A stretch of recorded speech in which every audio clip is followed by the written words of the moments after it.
காய்ச்சி அதிரசமா விடுங்க, கையில தட்டி சூடான எண்ணெயில பொரிச்சா அதிரசம் ready. The Legend New Saravana Stores in Deepavali offer பவுனுக்கு ரூபாய் 1200 தள்ளுபடி அக்டோபர் 26 வரை. அப்பவும் இப்பவும் எப்பவும் சென்னை அதிரடி கலெக்ஷன் சரவெடி செலிப்ரேஷன். ஐபிசி தமிழ் நேயர்களுக்கு வணக்கம். இன்றைய சிறப்பு நேர்காணலில் நம்மோடு இணைந்திருக்கிறார் அரசியல் விமர்சகர் ரவீந்திரன் துரைசாமி அவர்கள். வணக்கம் சார். வணக்கம் சர்மா. நாம் தமிழர் கட்சியினுடைய ஒருங்கிணைப்பாளர் சீமானுடைய ஸ்ட்ராட்டஜி வியூகம் எல்லாமே வேற மாதிரி மாறிடுச்சோ? திமுகவை எதிர்க்கிறத விட இப்போ விஜயை அதிகமாக எதிர்க்கிறாரு. சீமானை பற்றி டிஸ்ட்ராக்டிங் ஃபேக்ட் கொடுக்கும் போதும் அவரை கில்லிங் இன் சைலன்ஸ் பண்ணும்போதும் நான் தான் முன் வந்து அவருடைய இதை சொல்ல வேண்டியது இருக்குது. தம்பி சாட்டை துரைமுருகன், இடுமானம் கார்த்திக், அவர் கட்சியில் அவங்க தம்பிமாரெலாம் எக்ஸ்ட்ராடினரி டேலண்டட் தம்பிமார். பட் ஒரு அரசியல் விமர்சகராக நான் மட்டும்தான் அதை சொல்ல வேண்டிய சூழ்நிலை இருக்கிறேன். திமுகவும் அண்ணா திமுகவும் காங்கிரஸ் பாஜகவின் ஊதுகுழல்கள், ஒட்டுண்ணிகள், தொங்கு சதைகள்னு 4 பேரையும் அடிக்கிறாரு. எல்லாரும் அரசியல் விமர்சகர்களும் என்ன சொல்கிறாங்க? சீமான் திமுக வேண்டாம் அண்ணா திமுக வேண்டாம்னு சொல்கிறாங்க. இல்லைப்பா, திமுக வேண்டாம் அண்ணா திமுக வேண்டாங்கிற இதுக்குள்ளே நான் இல்லை. ஸ்டாலின்கிட்ட 47% வாக்கு இருக்குது. ஸ்டாலினை தலைவராக ஏற்று விழுந்த வாக்கு. தாரைய கத்பட்டுக்கு விஜய் வசந்தை விட விளவங்கோட்டில் ஓட்டு அதிகம். முழுக்க ஸ்டாலினுக்கு ஓட்டு. எடப்பாடி கிட்ட தேமுதிக ஓட்டுன்னு சேர்த்து 23% ஓட்டு இருக்குது.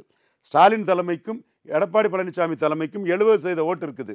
இந்த 70% ஓட்டர்ஸையும் நான் துணிச்சலாக நின்று ஹீரோவாக நின்று அசைக்க போகிறேன். இந்த 70% ஓட்டர்ஸு வந்து ஸ்டாலினும் திமுகவும் அண்ணா திமுகவும் காங்கிரஸ் பாஜகவுக்காக காவிரியில் கலைஞர் விட்டு கொடுத்தாரு, முல்லை பெரியாரில் எம்ஜிஆர் விட்டு கொடுத்தாரு, கச்சத்தீவை கலைஞர் விட்டு கொடுத்தாரு, மீத்தேன் ஈத்தேன் கூடங்குளம் அது இது எல்லாமே இந்த 2 திராவிட கட்சி தலைவர்கள், கலைஞர், புரட்சி தலைவர் ஜெயலலிதா அம்மையார், புரட்சி தலைவி எடப்பாடி, ஸ்டாலின், இந்த 5 பேரும் தான் தமிழ்நாட்டின் அனைத்து கேடுகளுக்கும் காரணம். பிரபாகரமாக நான் இதை உடைச்சி உண்மையான தமிழர் அதிகாரத்தை நிலைநாட்டுவேன். கவர்னர்கிட்ட ஸ்டாலினை விட நான் கடுமையாக கவர்னரை எதிர்ப்பேன். இந்திய ஸ்டாலினை விட நான் எதிர்ப்பேன். இந்த மாதிரி அவர் வந்து இவங்க 2 மாநில உரிமைகளை டெல்லிக்கு அடிபணிஞ்சு விட்டு கொடுத்துட்டாங்க. நான் தான் அடித்து ஜெயிப்பேன்னு 70% ஓட்டை டார்கெட் பண்ணி நிற்கிறாரு. மற்றவங்க சொல்கிற மாதிரி திமுகவும் அண்ணா திமுக வேண்டான்னு சீமானுக்கல்ல. சிவகரே சொல்லுவார், திங்க் டிஃபரெண்ட்லின்னு சொல்லுவார். திங்க் டிஃபரெண்ட்லின்னு சொல்லுவார். டிஃபரெண்டாக யோசித்து திமுகவும் அண்ணா திமுகவும் காங்கிரஸ் பாஜகவுக்கு ஒட்டுணிகள் ஊதுகுழல்கள் தொங்கு சதைன்னு அடிக்கிறாரு. இதுதான் சீமானுக்கு ஸ்டாண்டு. இல்லை, 4 பேரையும் விமர்சிக்கிறது நம்ம பார்க்குறோம், அது தொடர்ந்து பேசிட்டு இருக்காரு. ஆனால் விஜயை வந்து அண்மை காலமாக வந்து பேசுவதன் மூலமாக விஜய் ரசிகர்களையும் பெண்கள் ஓட்டையும் சிறுபான்மை ஓட்டுகளையும் அவர் இழக்க போறாரு அப்படிங்கிற பார்வை தான் அதிகமாக இப்போ வந்துட்டு இருக்கு. விஜய்க்கு அபிமானம் தான் இருக்குது, ஓட்டு ஆகலை. விஜயை சனியன்னு சொல்லி அடிக்கிற போது ரஜினி ரசிகர்கள் ஓட்டு, அஜித் ரசிகர்கள் ஓட்டு, சிம்பு ரசிகர்கள் ஓட்டு, சிவகார்த்திகேயன் ரசிகர்கள் ஓட்டு, இப்படி வந்து பல ஓட்டுகள் வரும்னு கூட அவர் கணக்கெடுக்கலாம். இன்னும் சொல்லப்போனால் விஜய் ஒரு பொருட்டே இல்லைன்னு அடித்தா இவன் தாயா ஹீரோ. விஜயெல்லாம் என்னையா ராகுல் காந்திகிட்ட போய் நிற்கிறான். இனத்தை அழித்த ராகுல் காந்திகிட்ட நேற்று ராஜ்சபாவுக்கு போனார். இன்றைக்கும் ராகுல் காந்தின்னு ஒரு ஜான் ஆரோக்கியசாமியை வச்சுக்கிட்டு ஒரு மிஷினரி பொலிட்டிக்ஸ் பண்ணிகிட்டு இருக்காங்க. சீமான் தெளிவாக தமிழர் மையல்னு போகிறாரு. இது கிடைக்குது. இன்னும் பிஜேபி கூட விஜய் ஒரு கைகோர்க்கிறதுக்காக இண்டோ பாக் வாரை பற்றி ஒரு கருத்தே சொல்லலை. சீமான் போல்டா சிந்து நதி நீரை தடுக்கிறது தப்பு, முஸ்லீம் விவசாயி தான், இன்டெலிஜென்ஸ் ஃபெயிலியர்னு வாங்கி அடிக்கிறான், எதுனாலும் துணிச்சலாக பண்ணுறான். ஃபார்ச்சூன் ஃபேவர்ஸ் த பிரேவ், 234 நிற்க முடியும்னு மீண்டும் 234ன்னு கொள்கையற்ற கூட்டணி அரசியலை வெறுத்து நிற்கிறான். சந்தர்ப்ப அரசியலை அடிக்கிறான், பச்சோந்தி அரசியலை அடிக்கிறான், சுயநல அரசியலை அடிக்கிறான். துணிஞ்சு நிற்கிறான். 214 ஓங்கி அடிக்கிறான் திமுக அண்ணா திமுக காங்கிரஸ் பாஜகவை. அதுவும் டெல்லி அதிகாரத்தில் இருக்கக்கூடிய பாஜகவையும் காங்கிரஸையும் அடிக்கிறான். இவன் தாயா ஹீரோ. ஃபார்ச்சூன் ஃபேவர்ஸ் த பிரேவ், இவனுக்கு ஓட்டு போடியா, இவன் தான் தமிழ்நாட்டின் நலனுக்காக நிற்கிறான். துணிச்சல் இல்லாமல் எடப்பாடிக்கு பின்னாடி போகலாமா, ராகுல் காந்தி பின்னாடி போகலாமான்னு சொல்கிறதெல்லாம் ஒரு அரசியல் தலைமைக்கு அழகா? அது கோழைத்தனம் இல்லையா?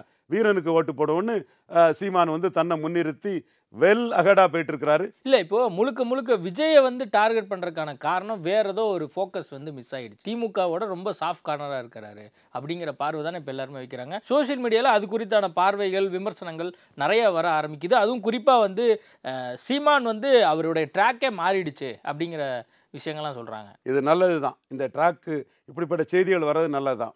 கதிரவனை கண்ட பனித்துளி போல, ஏப்பா அருந்ததியர் உள்ஒதுக்கீட்டுக்காக கருணாநிதி பண்ணது தப்பு, புறமொழியாளருக்கு கருணாநிதி பண்ணிட்டாரு, அதை எடப்பாடியும் கொங்குல ஜெயிக்கிறதுக்காக ஆதரவாக போயிட்டார். நான் ஒருத்தன் தான் பறையர் தேவேந்திர குல வேளாளருக்கு 5% உயர்த்தி கொடுக்கணும்னு நிற்கிறேன். ஜாதிவாரி கணக்கெடுப்பு நடத்தாமல் ஒரு ஜாதிக்கு 10.5% கொடுத்தது தப்பு, எடப்பாடி பண்ண தப்பு, ஸ்டாலினும் அதை என்டால்ஸ் பண்ணிட்டு போயிட்டார். நான் ஒருத்தன் தான் ஜாதிவாரி கணக்கெடுத்து நடத்தி எண்ணி கொடு அளந்து கொடுங்கிறேன். அப்பா ஜாதி பேரில் கூடாதுன்னு சொல்லிட்டு ஜிடி நாயுடு பேரில் மேம்பாலம் வைக்கிறது தப்பு, நான் ஒருத்தன் தான் திருப்பூர் குமரம் பேரில் வை, அல்லது தீரன் சின்னமலை கவுண்டர், காளிங்கராயம், பொன்னர் சங்கர் குலதெய்வ வழிபாடு இவங்க பேரில் வேணும், நான் ஒருத்தன் தான் கேட்குறேன். எடப்பாடியே நாயுடுகளை பகைக்க முடியாதுன்னு பேசாமல் இருக்கிறாரு. இந்த அரசியல் ஸ்டாலின் வர்சஸ் சீமான். ஸோ இந்த அரசியலுக்குள்ளே இடையில வரக்கூடியவங்க அடிபடுவாங்க. திராவிடம் வர்சஸ் தமிழ் தேசியம். திராவிடத்துக்குள்ள ஓட்டு ஸ்டாலினுக்கு, பெரியாருக்குள்ள ஓட்டு ஸ்டாலினுக்கு, பிறமொழியாளர் ஓட்டு ஸ்டாலினுக்கு, அதுக்கு எதிரான ஓட்டு எனக்கு, இலவசங்களுக்கு ஆதரவான ஓட்டு, இன்னும் இலவசத்தை உச்சமாக கையாளக்கூடிய ஸ்டாலினுக்கு, இலவசத்துக்கு எதிரான ஓட்டு எனக்குன்னு எல்லா இஷ்யூவும் சீமான் கொண்டு வந்து நிறுத்துவார். நீங்கள் பாருங்கள், இஷ்யூ பேஸ்டாக தான் சீமான் நிற்கிறாரு. இந்த இஷ்யூக்குள்ளெல்லாம் ஸ்டாலினுக்கு பதில் சொல்ல முடியும். ஸ்டாலின் ஒரு சைடு நிற்பார், எடப்பாடியும் விஜயும் வலமும் போகாமல் இடமும் போகாமல் அடிப்படுவாங்க. ஏன் பசும்பன் ஐயா முத்துராமலிங்க தேவர் பேரை ஏர்போர்ட்டுக்கு வைங்கன்னு இவர் எடப்பாடி சொல்லும்போது 4.5 வருஷம் என்ன பண்ணீங்க, பாஜக கூட தானே இருந்தீங்கன்னு பாண்டிய மன்னன் நெடுஞ்செழியன் பேரை வைக்கணும்னு போல்டா சொல்லக்கூடிய கட்ஸு சீமானுக்கு தான் இருக்குங்கிறத அங்கே உள்ள அனைத்து ஜாதி மக்களும் உணர்றாங்க. குறிப்பாக நாடார் தேவேந்திரர் முத்தரையர்களெல்லாம் அதை உணர்றாங்க. இப்படி ஒவ்வொரு இஷ்யூலையும் வந்து சீமான் ஏறி தான் போயிட்டுருக்காரு.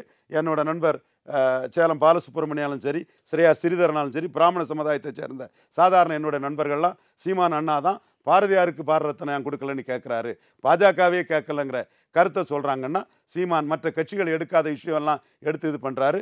நிச்சயமாக அதிமுகவின் நான் பெர்மிஷன் காஸ்ட்டை ஆர்கனைஸ் பண்ணி என்டிஏயோட அந்த பெரியார் எதிர்ப்புக்கு ஒரு லீடராக நின்று சீமான் வேத்தகு வாக்க 2026 எடுப்பார். டபுள் மடங்குக்கும் மேலே தான் எடுப்பார். எப்படி மக்களவைத் தேர்தலில் தன்னுடைய வாக்கை விட 5 வருஷத்தில் 2.5 மடங்கு மேலே கொண்டு வந்த மாதிரி இஷ்யூ பேஸ்டாக மற்றவங்க எடுக்காத இஷ்யூவை எடுத்து 2 மடங்கு மேலே கொண்டு வந்துடுவார். குறிப்பாக கோனேரிக்கான் கோட்டைங்கிறத சொல்லும்போது ஒரு சிலர் வந்து மீட்டிங்க்கு கொடுக்கக்கூடாதுன்னு அதை தடை விதிக்கும் போது போல்டாக கேட்குறாரு. அது மராட்டியம் கோட்டைன்னு சொல்லும் போதெல்லாம் பேசாமல் இருந்தவன் தமிழன் கோன் கோட்டைன்னு சொல்லும்போது ஏன் இடையில வாரீங்கன்னு எதிர்த்து தன்னோட கொள்கையில் உறுதியானுன்னு சீமான் நிற்கிறாரு. இந்த கொள்கை உறுதியும் 4 பேரை எழுத்து நிற்கிறதும் 214 நிற்கிறதும் சீமானுக்கு பெரிய ஜம்பிங்கை கொடுக்கும். அது அவருடைய தம்பி விஜயோட இயலாமை, விஜயோட சந்தர்ப்பவாதம், விஜயோட குழப்பம், விஜயோட தெளிவின்மை, இது எல்லாம் கமல்ஹாசன் சீமான் கம்பாரிசன் சீமானுக்கு உதவுன மாதிரி விஜய் சீமான் கம்பாரிசன் சீமானுக்கு பெரிய அளவில் உதவும். இன்னும் நான் சொல்லக்கூடிய இந்த பாதையில் தான் அந்த அரசியல் போகும். இஷ்யூ பேஸ்டாக வந்து சீமானுடைய அணுகுமுறை இருக்கும் அப்படின்னு நீங்கள் சொல்கிறீங்க. ஆனால் கட்சி ரீதியாக பார்க்கும்போது அந்த ப்ரொப்போசன் வந்து எப்படி இருக்க போகுது சீமானுடைய அணுகுமுறைங்கிறது? திமுக, அதிமுக இந்த எதிர்ப்பு ஒரு பக்கம், இன்னொரு பக்கம் விஜயை நம்ம எதிர்க்கிறோம் அப்படிங்கும்போது அந்த ப்ரொப்போசிஷன் ரேட் எப்படி இருக்க போகுது? ஏன்னா நம்ம வந்து ஆட்சியை பிடிக்கணும்னா நம்ம திமுகவை எதிர்க்கணும், அல்லது எதிர்க்கட்சி ஆகணும் அப்படின்னா நம்ம 2 பேரும் திமுக அதிமுகவை எதிர்க்கணும். விஜய் வந்து இப்போ நீங்கள் சொல்கிற மாதிரி அன்ப்ரூவ்டாக இருக்கும்போது அவரை எதிர்த்து சீமான் அவர்கள் என்ன சாதிக்க போகிறார், என்ன நோக்கத்துக்காக அப்படி பண்ணுறாரு? எடப்பாடி காங்கிரஸும் பாஜகவும் வேஸ்ட்டுன்னு சொல்லி நிலைப்பாட்டில் மாறி இருக்கிறார்ல, அதனால உள்ள வாக்கு சேதாரம் தான் சீமானுக்கு டார்கெட்டு.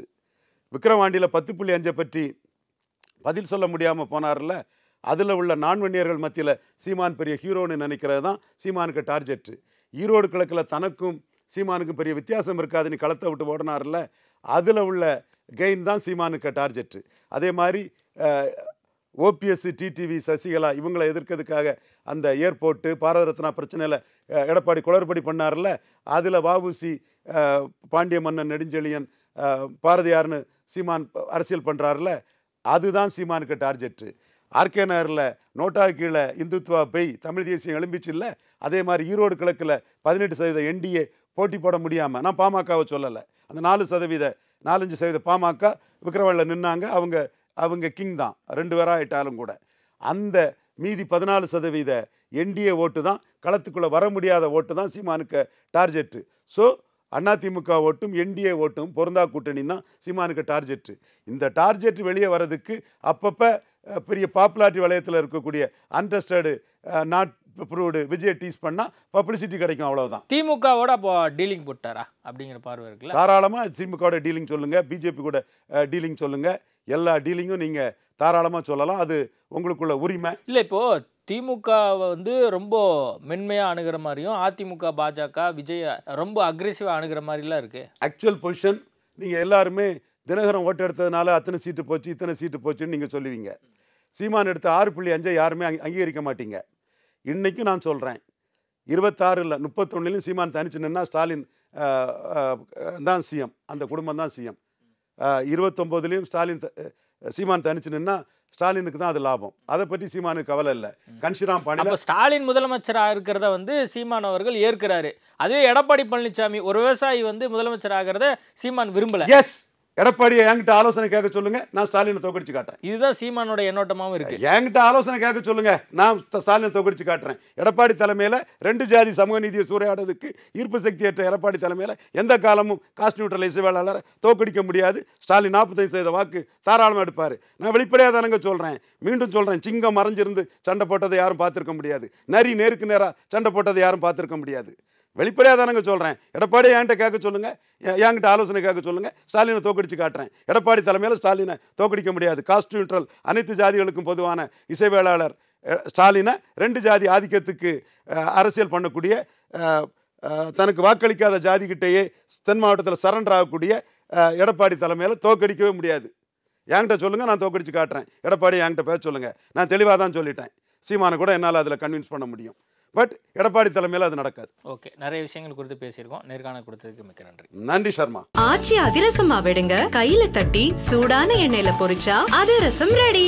தி லெஜண்ட் நியூ சரவணா ஸ்டோர்ஸின் தீபாவளி ஆஃபர் பவுனுக்கு ரூபாய் 1200 தள்ளுபடி அக்டோபர் 26 வரை. அப்பவும் இப்பவும் எப்பவும் அதிரடி கலெக்ஷன் சரவெடி செலிப்ரேஷன்.